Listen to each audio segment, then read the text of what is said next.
I think the more rugged the expedition is, or the more unusual it is, I think the more interesting it is. Meeting up with the people of the area of La Bocana and the cooperative Progreso, and then actually going out and fishing with those guys, and you know, just that whole sum of that experience for me was just absolutely worth the trip, just to meet those guys and catch some of the fish that sea has to offer there.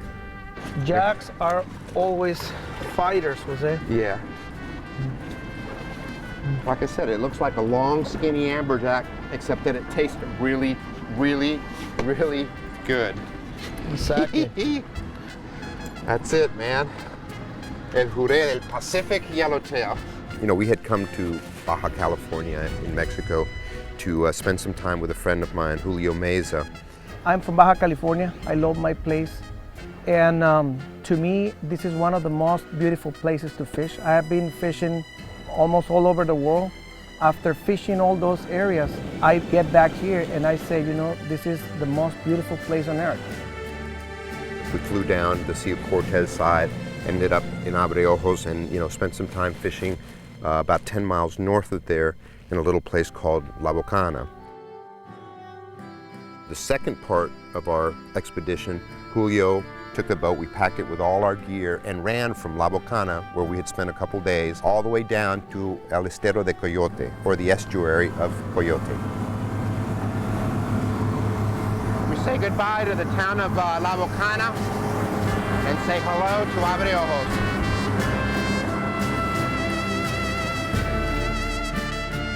We were really targeting, you know, some of the bigger grouper that area has to offer. You know, Julio had really wanted me to come down and fish for some of these big groupers that they had, some giant sea bass. He had shown me some pictures, these mammoth fish, you know, and of course, any fisherman wants to go and recreate that. So really, that was the main reason we were there.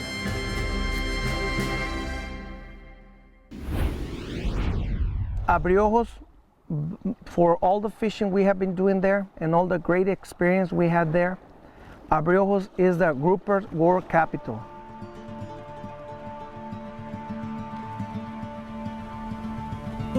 So you already had a guy over there in the other town, yep, collecting bait this morning and getting ready for us to make this trip to get Since down we were there. going to pack so many things and travel and stuff, you know, we don't want to wait that time, and so we're going to get there and be fishing in a minute. Buenos dias. Julio, that's Rigo? That's Rigo on the back. He's going to go with us. He's been getting bait all morning long, right? Exactly. Okay. Rigo is, you know, one of the commercial fishermen of the village of Abreojos. He just really prides himself on being able to have all those little different rocks and all those different marks, you know, where he would take us to, and he'd put the boat over and look at the machine and say, okay, drop them. And, you know, I can't give guys like that credit enough, because, you know, those are the guys that have really switched over a little bit from the commercial fishing side over to the sport fishing side, and they're really trying to protect their resource.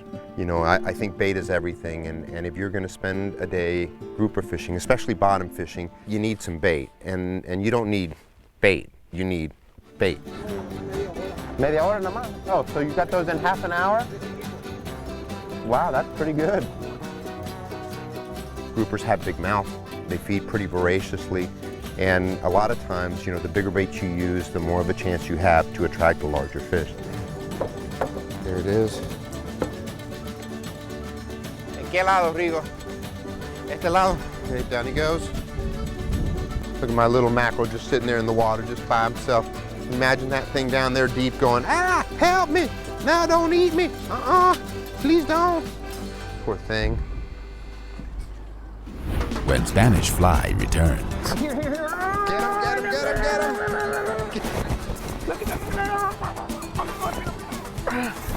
Come on, bro. It's coming, it's coming. This week's Plano Saltwater Tackle Box is brought to you by Plano Tackle Systems. Plano, America's favorite tackle boxes. My crew and I seem to find ourselves in some totally off-the-grid places. We'll do just about anything to bend a rod or explore a new area. When my cell phone loses coverage, I rely on the Spot Connect to keep me in touch with friends and family back home. The Spot Connect is a satellite-based messenger system that pairs wirelessly to your smartphone to get your message out. With no cell phone signal required, the Spot Connect delivers custom type and send messages to my friends, lets me update my social media from just about anywhere in the world, and in a real emergency, gives me the peace of mind knowing that assistance is only a button push away. Here's how it works. Once paired with your smartphone via the wireless Bluetooth connection, you simply launch the Spot Connect app on your phone to begin typing your custom message. The Connect will then relay and deliver that message along with your exact coordinates through global satellites to any cell phone or email address. When I link the Connect to my Facebook and Twitter accounts, I can update my social media and let everyone know where I am. In the event of an emergency, even if my cell phone has a dead battery, a push of the dedicated SOS button on the unit will notify an emergency response center and summon help to my exact location. That's why the Spot Connect device is so important to me anyway, because it not only serves its primary function as a personal locator beacon, but it also gives me a way to communicate with friends and families back home.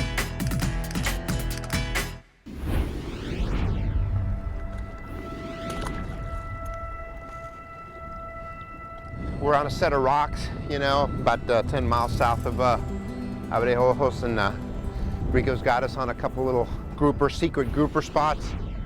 We're getting ready to get some live bait on one of these rigs and see what happens.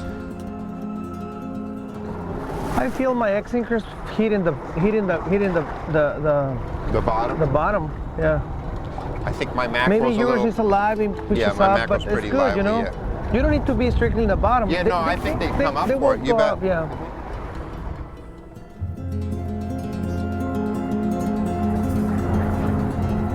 Here. Get him! Look at that. Come on, bro! It's coming, don't worry. Not a big one, but the right fish. Oh my God, look at that beauty, Jose. Look at him, bro. Look at that. That's not a broomtail though, right? No, that's a Gulf grouper right here. It's called a what? Gulf grouper. Gulf grouper? Gulf, Look at that.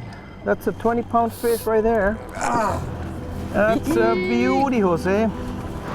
That's gorgeous, That's my what we friend. have been talking about, buddy. That is awesome. Beautiful Awesome. fish. Right hook right barely in the corner of the mouth, That's man. what the circle hook must do. Yeah, check this out. Look at the mouth. Look at that, huh? Look at there's sea lices on his tongue. See that? Isn't that freaky? Nice. That's awesome. You release all these, right? Of course. I really, all of them. really And like even because that. this is a baby, we need to get the 100s or over 100 betcha. pounds. Okay. Okay, little guy. You good to go? Oh. That was good to lively, go. huh? You know what? I'll be happy to get slapped by a grouper in the face any day. Of course. Nice job, of course. buddy. Thank you. Let's go for the Bien big hecho. ones.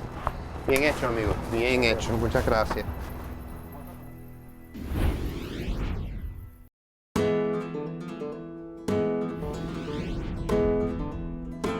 Morning, Jose. Good morning, my friend. Ready to catch some halibut, corvinas.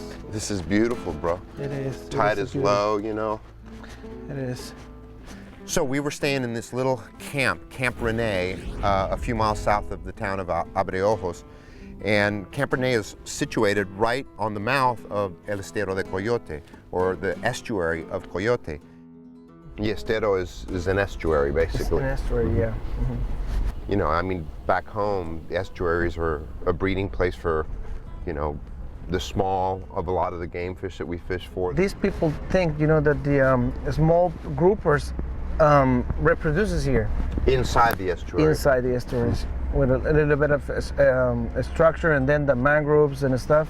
So they reproduce here, and then they go offshore, you know, for the rock that we will want to be fishing later. So, you ready, Jose? I'm ready, my brother. Let's I'm do it. excited. I like this place. So I see the bait already there. So Yep. birds working. So we better start right here. What about that? I like your plan.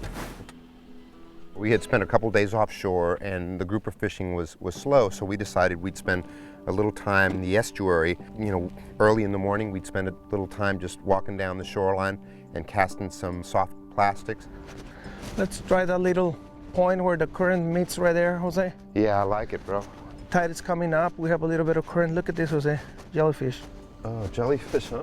Mm-hmm. I tell you what, it's funny because I'm looking down here, and you see all the tracks, all the wormholes, all the different creatures. That whole estuary is protected by another group of fishermen that have that area deeded to them, and that's called La Cooperativa Punta Abreojos. And it's basically another group of fishermen that have been there for 80, 90 years. Now this is Tero. These are doing a little bit of oyster farming here, and they bought them to keep it as sport fishing destination, and they think that lots of the sea life they have outside grows here on the estuary. One little halibut did just jump out of the water to take one of the little bait right there. Yeah. I cannot believe the amount of bait that's in here, bro. It's just astounding. Hey. Do you got, Jose? I got something, bro. I don't know what it is. Oh shoot, look. Look at this thing. Come on, baby. That is my first official halibut. It's little, but it's beautiful. It is. Some of the areas in Mexico, I can tell, are having trouble for the sport fishermen because most of the fish is gone. And what I love about that area, these guys are very responsible. I love the way that they see the sea. They are thinking on the sea for the future. So that's why they are harvesting the sea, on the proper manner. Where did we stop? We stop on that oyster barge, Is that what that thing is? Exactly. What do? They clean the oysters up on this thing, or No, they stack them? they are growing the oysters They're under the growing barge. the oysters. Mm-hmm. Are you kidding me? Yep, that's what they do. No kidding.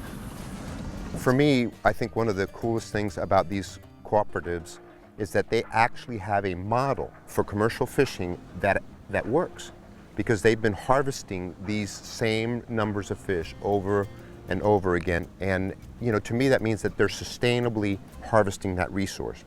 Just tooling up the shoreline here a little bit, looking for some different species of fish. We've got some smelt that we cast netted earlier. Look at all those smelt in there. You have smelt? Yeah. Oh, look at that. I think I got you covered. 1, 2, in we go. Come on, all the way in. Oh, what's a beauty? And I think we have a little bit of bait. A little bit bait. All right, we got a hook through the nose and a little weight in front of it. Oh, get him, Bo. Get him, buddy. Get him, buddy. And it is. Oh, look at him. That's cool. It's a little grouper, Jose. It's a grouper. No kidding. Yeah, it is. Look at this. Look at this. It's coming. It's coming. That's cool. Grouper fishing up against the mangroves. Yeah, he just came out of the mangrove and he took my little bait. Now, is that the kind that you got offshore? Yeah, this is the little broomtail here.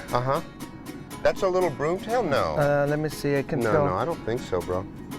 You know what, Jose? It doesn't get with the long, fins. Since these are babies. I mean, these look.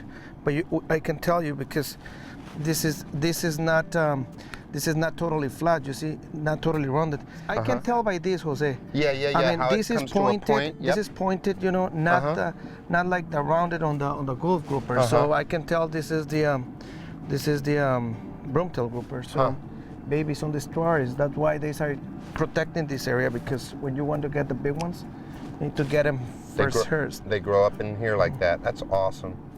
Yeah, groupers against the mangroves. That's pretty cool, bro. Back to the water, baby.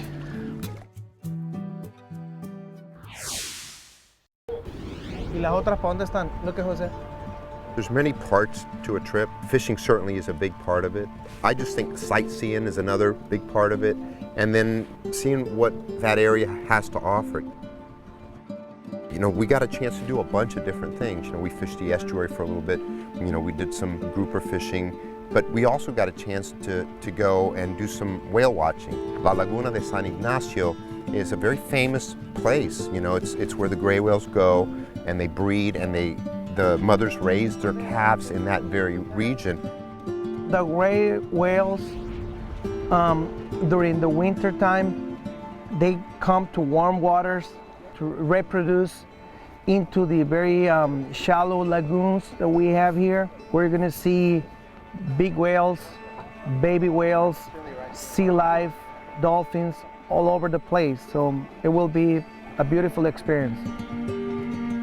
What these guys said, these are the friendliest whales on the world. You know, you can swim with it, you can touch them. These are not afraid of anything. Beautiful, huh? You know, the neat thing about the whale watching part of it was that, you know, we got a chance to jump in the water with some gray whales, and, you know, you'd swim along and the water was very murky, and you'd just kind of sense or see this kind of gray shadow go by. You know, that's all just part of the experience. The same guys that take these ecotours out are also the guys that commercial fish the area.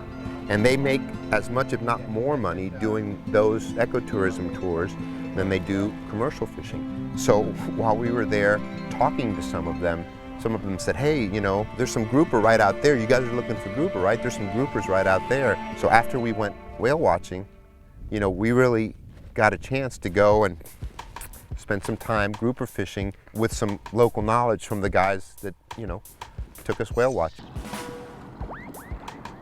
Wow, that's so beautiful.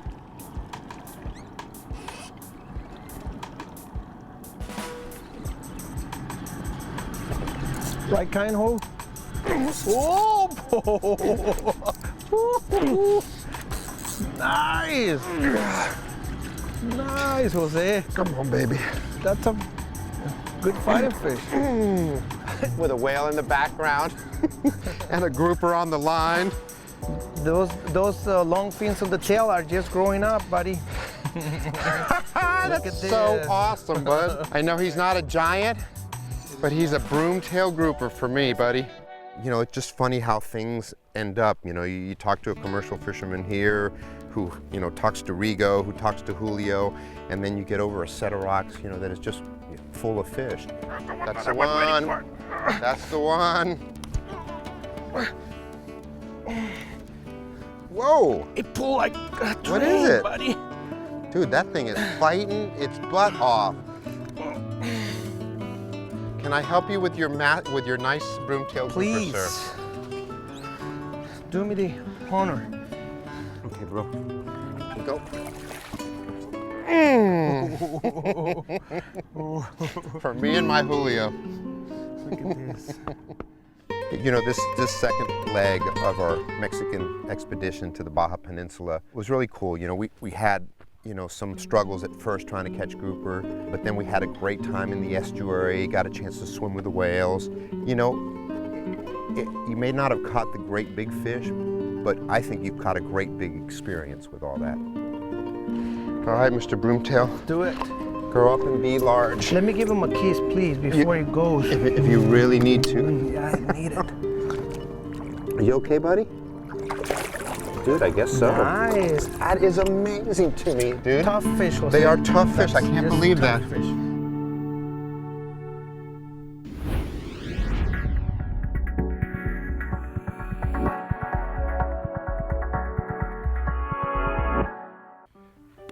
There's an old adage that goes, give a man a fish, you feed him for a day, teach a man to fish, and you feed him for life. And that's the case in the Bahamas with lobster and conch. not only are they a source of food for a lot of the indigenous population, but really it's a source of a livelihood. A lot of the guys who live there make their living commercially diving for conch and lobster. It's amazing how in tune these guys are with their environment, because if they know their creatures' habits and habitat, they can pretty much find them any time. So when they're diving for lobsters, they're really looking for coral heads, and not just any coral heads. You know, they're looking for coral heads kind of out away from the main reef. They're looking for coral heads in some of these deeper basins. The lobster tends to like, you know, shelter, and it tends to like rocks and structure around it. On the flip side of that is the conch. Conch carries its home on its back, so it's more comfortable in the open water and on some of these grass shoals that are out in the deep water. And the best fishermen are really educated observers. They've had success by learning a creature's habitat, and they go out exploring and they try to find different geographic areas that duplicate that habitat. Chances are they're going to have the same amount of success they had the first time they found that kind of spot. Vida Del Mar was brought to you by the Florida Keys and Key West. Come as you are.